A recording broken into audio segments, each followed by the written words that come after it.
பேசாம அப்பா இருக்க வீட்ல இந்த விஷயத்த சொல்லிடலாமாமா? ஏன்னா இப்போ அப்பாக்கு நம்மள யாருன்னே தெரியாதுல்ல. அவருக்கு தெரிஞ்சவங்க அங்கதானே இருக்காங்க.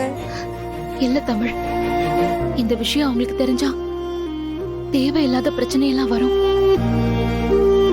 அவங்க வீட்ல எல்லாருமே இவருக்கு இன்னும் கல்யாணம் ஆகலன்னு நம்பிட்டு இருக்காங்க.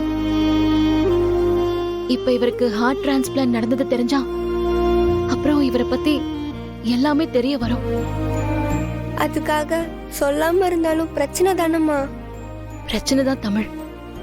ஆனா அப்பாவுக்கு இப்படி ஒரு விஷயம் இருக்குன்னு தெரிஞ்சா அவங்க அங்க இங்கன்னு சுத்தி நம்மள தேடி வந்துருவாங்க. அப்புறம் அப்பாக்கும் நமக்கும் நடுவுல இருக்கிற எல்லாமே அவங்களுக்கு தெரிய வரும். நான் யாரு, நீ யாரு, ஆதித்யா யாரு, எல்லாமே தெரிஞ்சிரும். அப்ப கூட அவர் மனநிலை என்னவா இருக்கும்னு எனக்கு தெரியாது.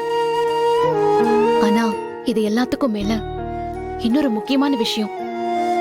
அப்பா மெமரி எரேஸ் ஆபரேஷன் பண்ணப்போ அந்த டாக்டர் என்ன சொன்னார்னு உனக்கு ஞாபகம் இருக்கா? அப்பா மறந்த விஷயங்கள இப்ப திடீர்னு ஞாபகப்படுத்தினா அதுவும் அவர் உயிருக்கு ஆபத்துன்னு சொன்னார்ல. ஆமாமா.